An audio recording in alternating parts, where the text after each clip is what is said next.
सन् 1945 सालको अगस्त महिनामा जापानमाथि अमेरिकाले परमाणु बम खसालेपछि विश्वयुद्धबाट जापान पछि हट्यो।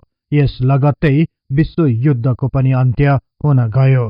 तर अमेरिकाले विश्वयुद्धमा जापानी उच्च स्तरीय अधिकारीहरूको विशेष भूमिका रहेको जनाई उनीहरूलाई युद्ध अपराध सम्बन्धी अन्तर्राष्ट्रिय कानून अन्तर्गत मुद्दा चलायो। सोही मुद्दामा तत्कालीन जापानी प्रधानमन्त्री हिदेकी तोजोलाई पक्राउ गर्यो। उनलाई पक्राउ गर्ने क्रममा उनले आफैलाई गोली हाने। गोली उनको पेटमा लाग्यो।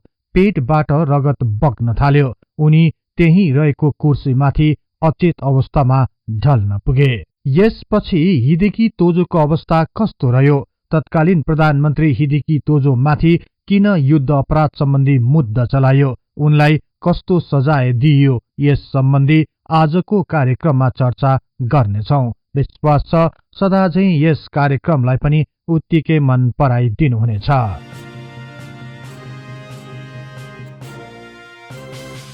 सन् 1945 साल अगस्त 9 गते स्थानीय समय अनुसार दिउँसो 11:02 अमेरिकाले जापानको नागासाकीमा दोस्रो परमाणु बम खसाल्यो। सो परमाणु बमका कारण तत्कालै 40,000 भन्दा बढी मानिसहरूको मृत्यु भयो भने 60,000 भन्दा बढी मानिसहरू घाइते भए।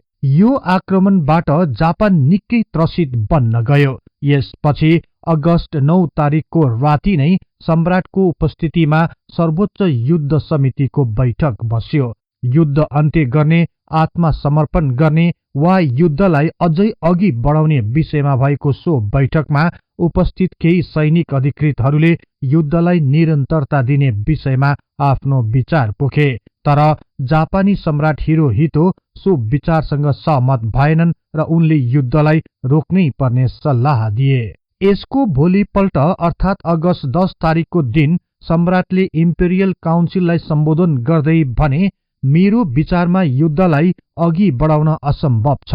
मलाई लाग्छ मित्र राष्ट्रहरू हाम्रो भावनाप्रति सहानुभूति राख्नेछन्। आफ्नो राष्ट्रको उज्जवल भविष्यको लागि युद्ध अन्त्य गर्नै पर्छ। तपाईहरूलाई मेरो निर्देशन छ कि मेरो आज्ञालाई स्वीकार गर्नुहोस् र यसै आशय सहितको एक सरकारी आदेश पत्र तयार गर्नुहोस्। सन् 1945 साल अगस्त 15 तारिकको दिन दिउँसो 12 बजेतिर सम्राटले सोही आदेश पत्र रेडियो मार्फत आफ्ना देशवासीहरूलाई सम्बोधन गर्दै संकटको घडीलाई सामना गर्न आह्वान गरे। यसका साथै यस्ता खतरनाक बमबाट जापान राष्ट्रको पतन तथा जापानी आम नागरिकको अन्त्य मात्र होइन, मानव सभ्यतामा नै ठूलो असर पर्न सक्ने जानकारी गराए। त्यसैले सबै मिलेर शान्तिप्रिय राष्ट्र निर्माण गरेमा विश्वको एक विश्वासिलो देश बन्न सक्ने आशा व्यक्त गरे।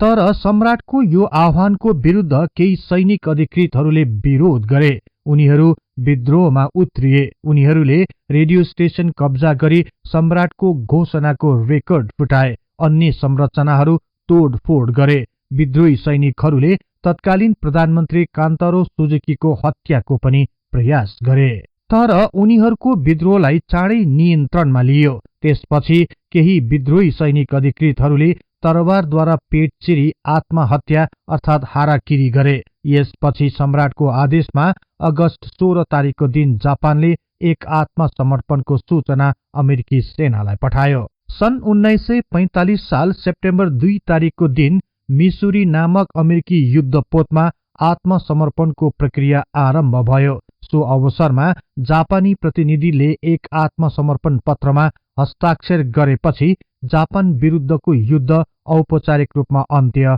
हुन गयो। यसपछि विभिन्न स्थानहरूबाट जापानी सैनिकहरू पछि हट्दै गए। यसका साथै विदेशी सेनाले जापानको सैन्य शक्तिलाई आफ्नो प्रभाव क्षेत्रभित्र समाहित गर्दै लगे। मित्र राष्ट्रहरूको समूहले जनरल डगलस मैकआर्थरलाई जापान सम्बन्धी हेर्ने सम्पूर्ण अधिकार सुम्पिए। उनकै नेतृत्वमा जापानको राजधानी टोकियोमा अमेरिकी सेनाको एक ठूलो छाउनी स्थापना गरियो। यसरी विदेशी सेनाले जापानको हरेक क्षेत्रहरूमा आफ्नो पकडलाई मजबुत बनाउँदै लगे। जनरल डगलस मैकआर्थर, जसलाई स्क्याप अर्थात् supreme commander of allied powers भनेर चिनिन्थ्यो, उनले सर्वप्रथम जापानको सैन्य शक्तिलाई निस्तेज पार्ने कार्यलाई तदारुकताका साथ अघि बढाए। जापानको सम्पूर्ण सैन्य शक्तिलाई नष्ट गर्दै उनले 20 लाख भन्दा बढी जापानी सैनिकहरूलाई जागिरबाट निकालिदिए।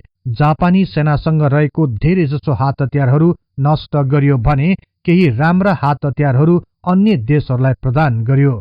डगलस मैकआर्थरले जापानभित्रको अन्य प्रशासनिक कार्यहरूमा पनि दखल दिन छोडेनन्, तर जापानभित्र कुनै विद्रोही शक्तिको उदयलाई भने नकार्न सकिँदैनथ्यो। यही विषयलाई मध्यनजर गर्दै मैकआर्थरले जापानका सम्राटलाई गरिमामय सर्वोच्च स्थान दिनमा कुनै कन्जुस्याई गरेनन्। त्यस्तै सम्राटको गौरवमा पनि कुनै कमी हुन दिएनन्। तर भित्री रूपमा भने जापानको सबै राजनैतिक तथा प्रशासनिक अधिकार क्षेत्रको सर्वेसर्वा मैकआर्थर नै बन्न गए।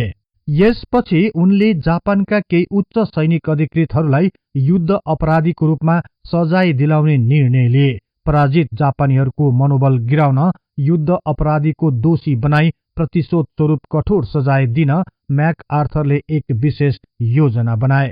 सोही योजना अनुसार युद्ध अपराधीहरूको एक सूची तयार पारियो। त्यसपछि युद्ध अपराधीहरूलाई सजाय दिनको लागि अन्तर्राष्ट्रिय न्यायालयको स्थापना गरी न्यायको नाटक मञ्चनको प्रारम्भ गरियो।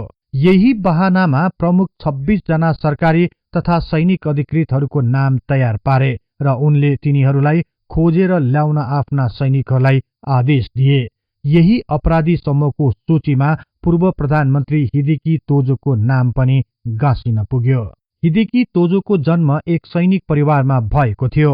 15 वर्षको उमेरमा नै उनी एक सैनिक स्कुलमा भर्ना भए। सन् 1906 मा उनलाई जापानी सैनिकको रूपमा चीनको मन्चुरियामा पठाइयो।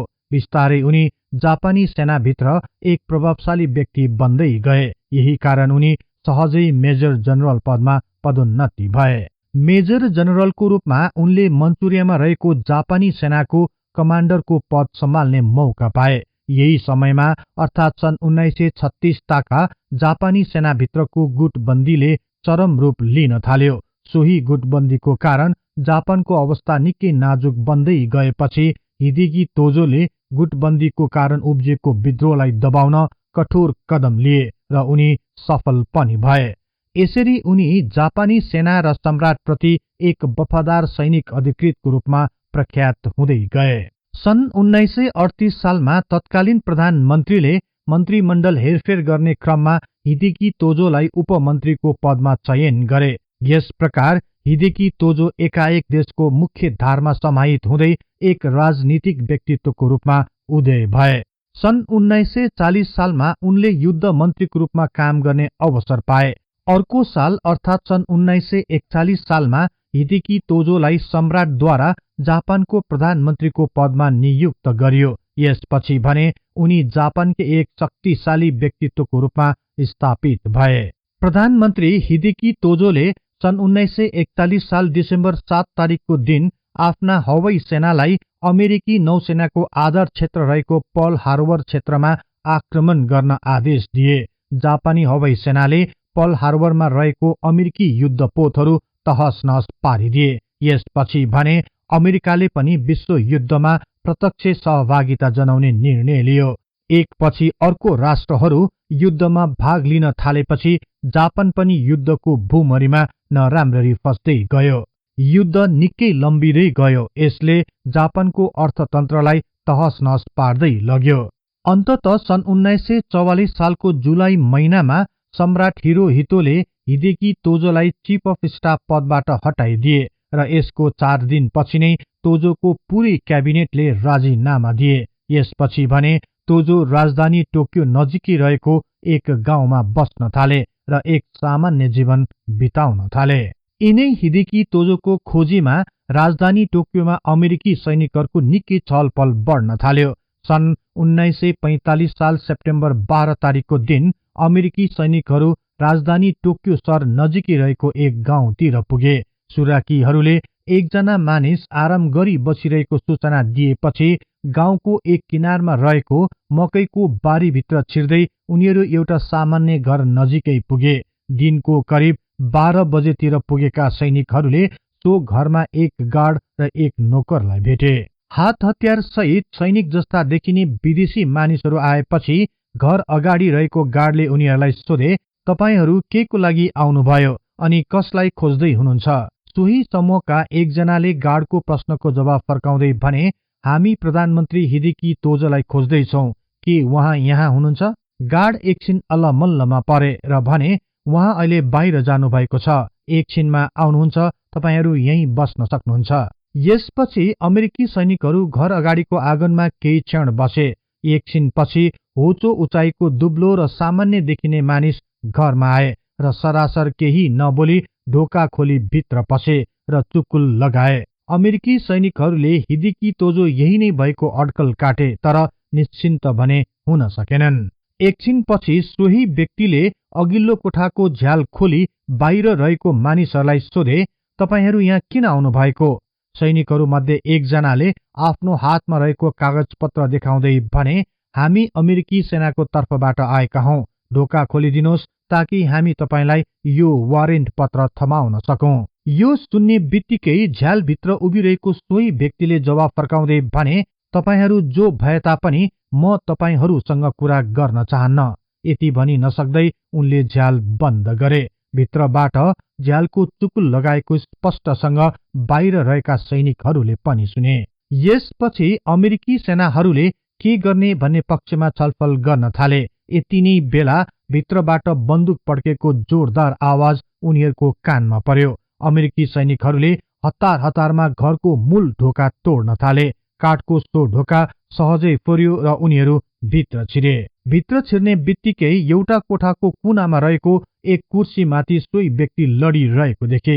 उनीहरू नजिक गए। कुर्सीसँगै रहेको काठको टेबलमा एउटा लामो तरवार पनि थियो। कुर्सीको एकापट्टि पेस्तोल लडिरहेको थियो भने सो व्यक्तिको पेटबाट रगत बगिरहेको थियो। उनी अर्धचेत अवस्थामा थिए। अमेरिकी सैनिकहरूले तत्कालै उनलाई नजिकैको सैनिक अस्पताल लगे। अस्पताल लगेपछि उनी नै पूर्व प्रधानमन्त्री हिदेकी तोजो भएको अन्तिम टुङ्गो लाग्यो। यसपछि उनलाई अमेरिकी सैनिकहरूले कडा निगरानीमा राखे। बिस्तारै उनको शरीर स्वस्थ हुँदै गयो। उनी शारीरिक रूपमा निकै राम्रो भएपछि उनी लगायत 26 जनालाई विभिन्न आरोपमा मुद्दा चलाइयो। न्यायिक परीक्षणको क्रममा नै योसुकी मात्सुओका र ओसामी नागोनोको जेलमा नै मृत्यु भयो। यसबारे अमेरिकी सेनाले उनीहरूको प्राकृतिक रूपमा नै मृत्यु भएको जानकारी गरायो। यसपछि जापानको सैनिक प्रतिष्ठानको भवनमा भएको बहसपछि सन् 1948 साल नोभेम्बर 12 तारिकको दिन बाँकी 24 जनामाथि चलिरहेको मुद्दाको अन्तिम निर्णय सुनाइयो। सो निर्णय अनुसार 24 जना मध्ये एकजना सुमी ओकावालाई मानसिक रूपमा अयोग्य रहेको भन्दै उनीमाथि लगाइएको आरोप खारेज गर्यो। पूर्व प्रधानमन्त्री हिदेकी तोजो लगायत 6 जनालाई युद्ध अपराध, मानवता विरुद्धको अपराध र शान्ति विरुद्धको अपराधमा दोषी रहेको भनी मृत्युदण्डको सजाय सुनायो। त्यस्तै अर्को एकजना इवाने मात्सुएलाई पनि युद्ध अपराध र मानवता विरुद्धको अपराधमा मृत्युदण्ड दिने निर्णय सुनायो। बाँकी 16 जनालाई आजीवन जेल सजाय तोक्यो। यसपछि सबैजनालाई जापानको कुख्यात जेल सुगामो कारागारमा चलान गर्यो।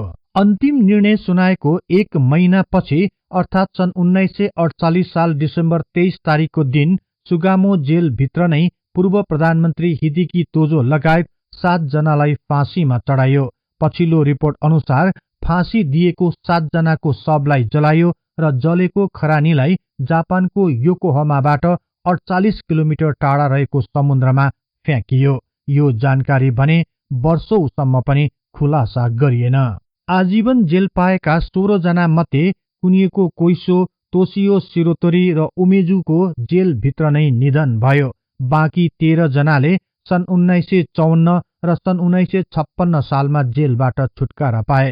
तत्कालीन समयका कतिपय लेखक तथा इतिहासकारहरूका अनुसार अमेरिकाले दोस्रो विश्व युद्धमा पराजित भएको जापानमाथि प्रतिशोध साध्ने कार्य गरेको थियो। हल्यान्ड र फ्रान्सका तत्कालीन न्यायाधीशहरूले पनि आफ्नो विचार व्यक्त गर्दै भनेका थिए, पराजित देशका सपूतहरूलाई कलङ्कको टीका लगाएर मृत्युदण्ड दिनु नै भविष्यको लागि एउटा गलत परम्परा बन्न गयो।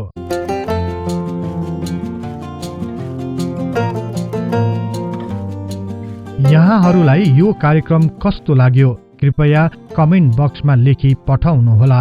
यस्तै तथ्य इतिहासको लागि हिस्ट्री इन नेपाली च्यानललाई सदैव सम्झनुहोस्। इतिहासको कुनै पनि कालखण्ड बारे तपाईलाई सुन्न र बुझ्न चाहना राख्नु भएको छ भने तल रहेको कमेन्ट बक्समा उल्लेख गर्नुहोस्। हामी सो बारे प्राथमिकताका साथ कार्यक्रम बनाउने नै छौं। जाँदा जाँदै यस च्यानललाई लाइक, शेयर र सब्स्क्राइब गर्दै बेल आइकनमा क्लिक गरी हाम्रो यो तथ्य इतिहासको बारेमा ज्ञान प्रसार गर्ने लक्ष्यलाई साथ दिनुहोस् भन्दै अर्को कार्यक्रममा फेरि भेट्ने बाचा गर्दै अहिलेलाई बिदा हुन चाहन्छु। हवस् त, नमस्कार।